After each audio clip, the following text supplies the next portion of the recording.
Alrighty, today is the day that the flooring is coming up. Now, before I start, I just want to say I have this much experience in flooring. That is a big fat zero. I've got no experience at all. So if I manage to pull this off, anyone can do this. I promise. I've got no special skills at all in flooring. So I'm just going via YouTube videos really, and some advice that I've been given from people here and there. So it's definitely a learning process. So yeah, this isn't going to be perfect. I hope it is a really good result, but only time will tell. So today I'm going to pull up all the flooring. So this carpet is going to go, and then I'm going to take the skirting off, and then I'll bring all of our stuff, which is pretty much just Sunny's toys, through to this part of the room, remove the skirting from in there, and then get started on removing those tiles. Now, this flooring where you are is the kitchen. I'm going to leave that until last.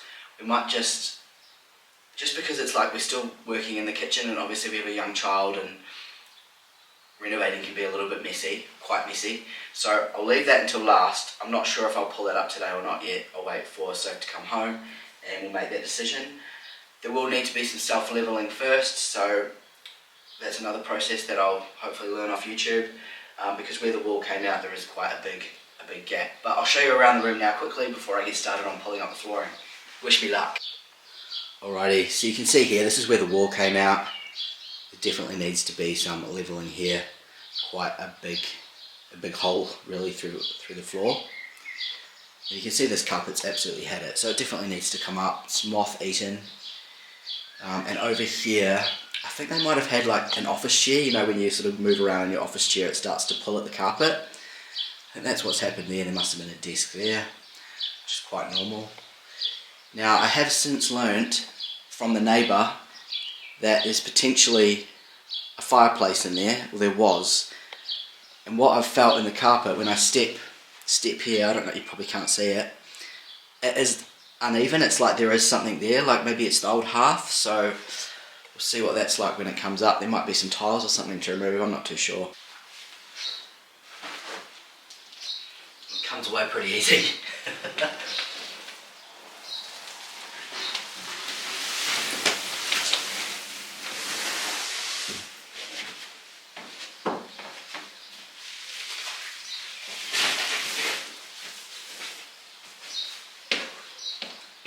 Okay, so there's actually some vinyl here. That's kind of annoying. I'm not too sure if that's going to need to come up or not. Here's some vinyl tiles. That's obviously the original flooring. Oh, it's ghastly.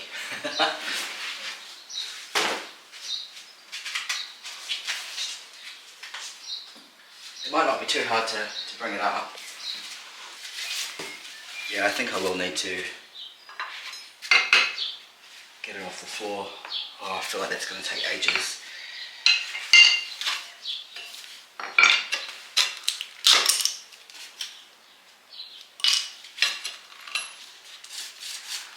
Yeah, I might do a bit of research on whether that actually needs to come up or not. It's quite stuck on there. Maybe I can just level over it or around it, because this part of the floor is very flat. So perhaps I just fill in between, and then you can see here where I'm guessing the hearth was to the fireplace. So I don't know, I think I'm just going to get all the flooring up, skirting off, and then reassess.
I've decided I'm just going to pull these tiles up.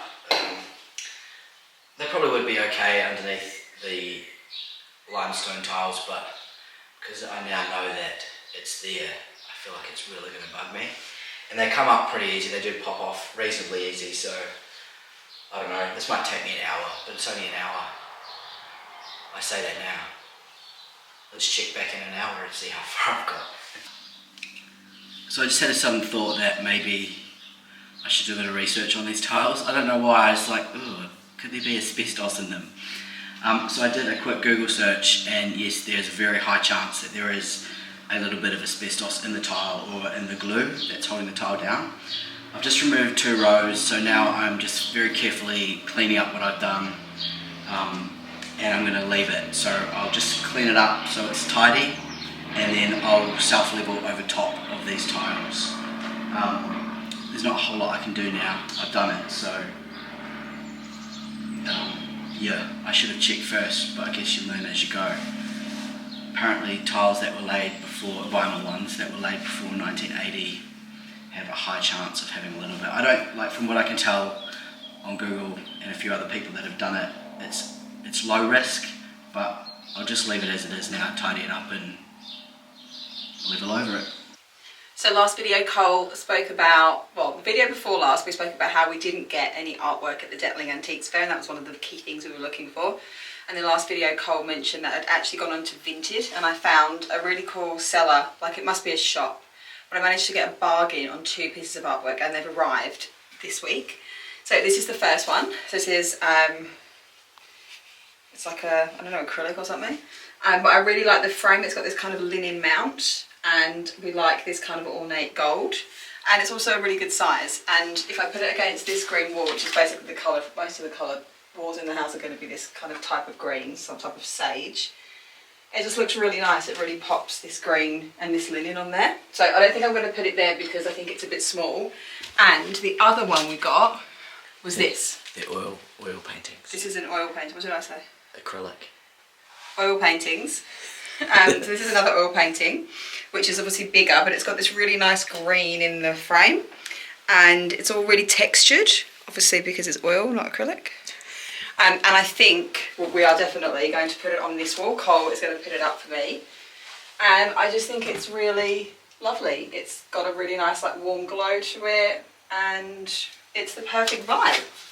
And then my mum went to a charity shop or an op shop or a thrift store yesterday and messaged me about whether I like this frame, but I also actually like what they've got inside. So, sorry, I should say, I got both of those for £100. They were meant to be 65 each, but the seller was really good at negotiating, well, in my opinion. And then we've got this piece here. So, Cole, you're not obsessed with the, we didn't buy it for the picture, we bought it for the frame. I quite like the photo, but we've got some other really cool photos that we could put in.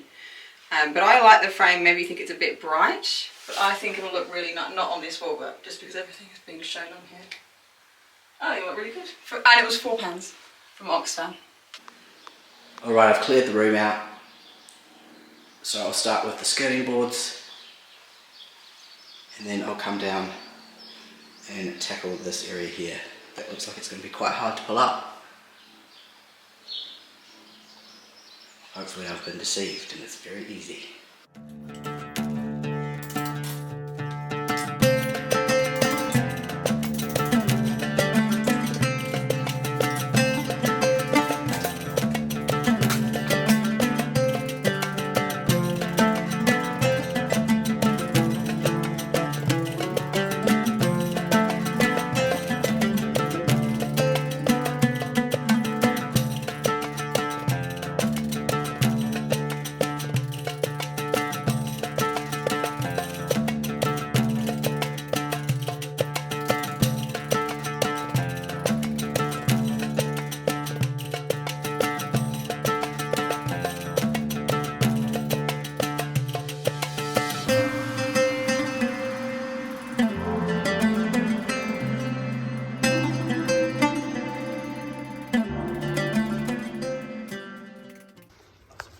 So you might remember the terracotta pots that we bought at the Detling Antiques Fair for like £5 for 2. I haven't had anything in them, but yesterday I went to like a local garden centre called Millbrook, and I bought these. I just basically picked which ones I thought looked nicest. I've got literally no idea if they're actually going to work or not, but they weren't very expensive, so I thought, give it a shot. So I'm either going to do one per pot or try and do both in one, and then I'll need to get something else for the other. And then I had a little spare terracotta pot, and I thought it's really small, so I'm going to put some rosemary in. So I think £14, £15, £16 I paid for all of that, and now I'm going to pop them in the pots.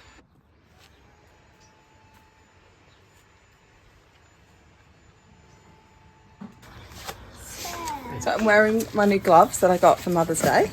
These really nice Bergen and Ball with an oak design, and then I also got this amazing Bergen and Ball Safety Comrade shovel that Cole laser engraved my initials on. So I love using it, but I don't like to get it too dirty because it's so special. But it's, yeah, really nice silver, and then this like brass feature here. So I've got all the gear and no idea. Roots are like really stuck to the bottom.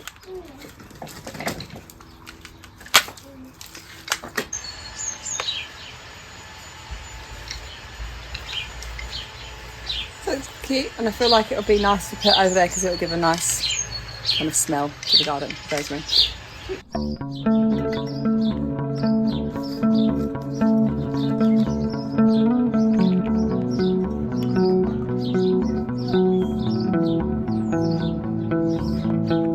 Putting soil in the plants. Yeah, you can help Mummy pushing in here. Big scoop. Oh, we got it on it tight. It goes in here. Yes. Do it again. Yep, that big hole there. Yeah.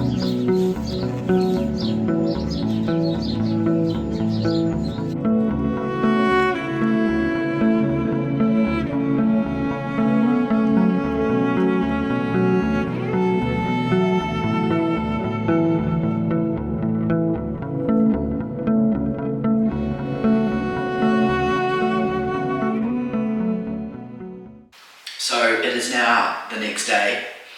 This is a clean t-shirt and I have clean underwear on, but I am wearing the same trousers. Yeah, yesterday I managed to get the carpet ripped up and half of this floor, half of these tiles up, so I've still got the other half to go. It took me about 3.5 hours to get that side up. They were super stuck on, much harder to get off than the kitchen tiles, which seem to just pop off. These ones are really firmly attached. So I'm going to make a start on this side, but before I do that, I'm just going to start plastering up some holes, or filling some holes and cracks in this room, so that it's prepped for painting, because painting is something we can do in the evening, my wife and I together. So I'm going to get started on that.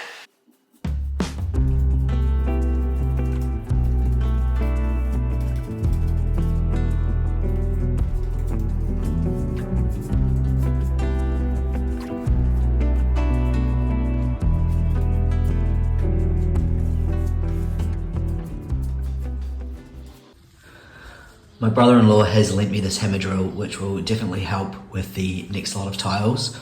Basically, I use this to go along the edge and loosen the tile, helps it pop off, and then I go back to my usual method of using the crowbar and the hammer, and they are coming off a lot easier. So I'll show you how I do that, and then I'll show you once it's all done.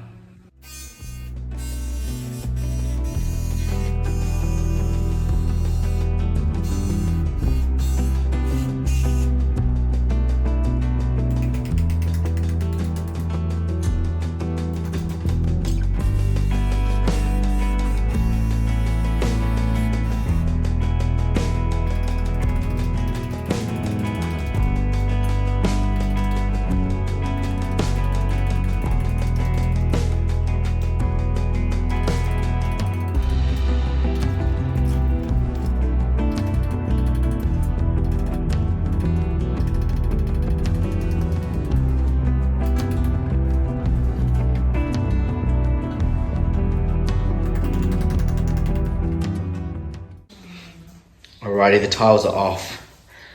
I'm pleased to have that part behind me. So basically that part took me about an hour and a half, which was about half the time of the first lot of tiles, which was good. And it was much easier to approach, a little less intense on the body. Anyhow, now I need to remove all of this adhesive, I suppose it is, that was holding these tiles down, and it was doing a very, very good job of that. So I'll use the hammer drill to get that off. It does come off quite easily, a lot easier than the tiles. And then I'll show you the room once that's all done and cleaned up. This is going to be quite messy and dusty, so I've just put up a sheet to hopefully stop a majority of the dust going through the rest of the house. So I'll check in shortly.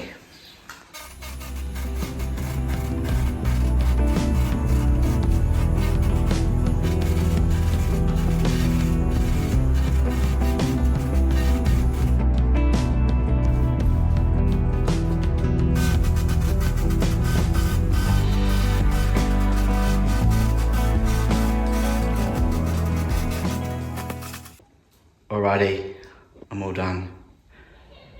So it's pretty much nice and smooth now, ready for the tile. Obviously there are a few gouges here and there where some of the subfloor came up with the tile.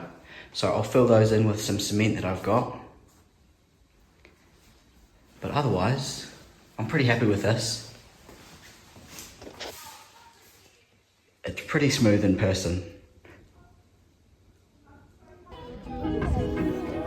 Oh my gosh, honey! Honey, here comes Thomas!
It's a very beautiful Monday morning. I've just got Sonny out for a walk in a country park that's about 20 minutes drive from our house.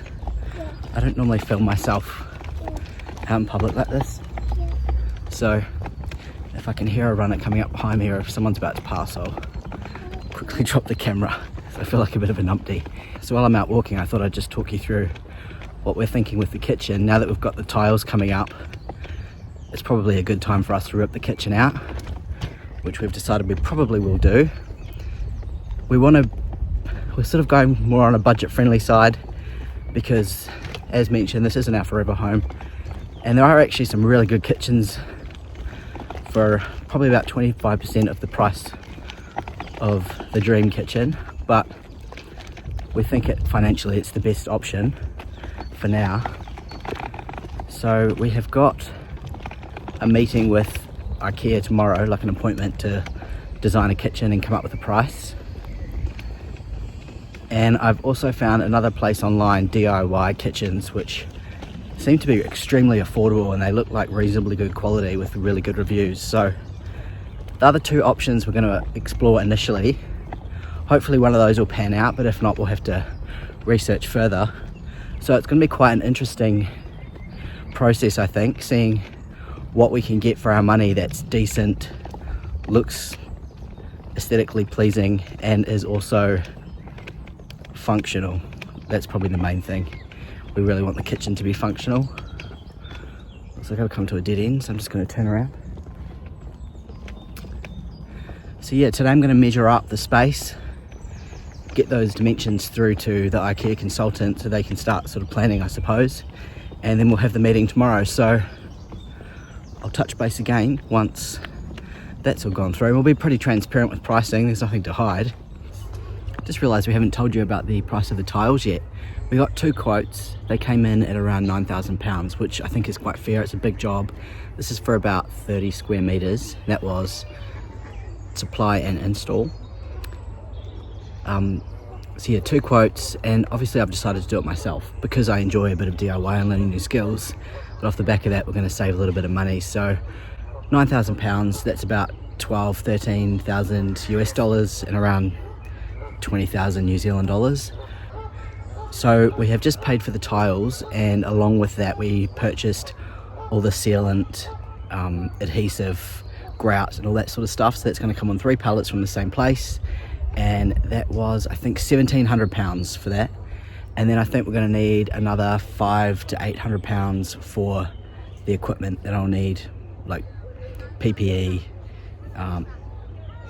a grinder to cut the tiles, all that sort of stuff, all the extras. So let's allow £3,000 for that. So that's straight up £6,000 saving. So that's pretty substantial. That will pay for potentially a new kitchen. Yeah, so we'll see how that goes, but that's what it's cost us so far. 17 plus, yeah, I'll keep you updated on how much more I spend. Also, just want to point out, I'm very aware that you get what you pay for. So if we were to pay the 9,000, I know that they'd be installed to perfection because those guys are absolute professionals. I am not. So I don't think my installation will be quite up to their standard, but hopefully I'll do a good enough job for it to pass. What do you think of the duckies? Do you want the rest of your ice cream?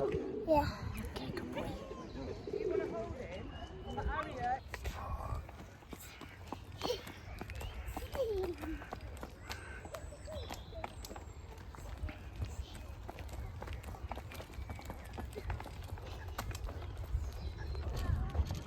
Jump, jump.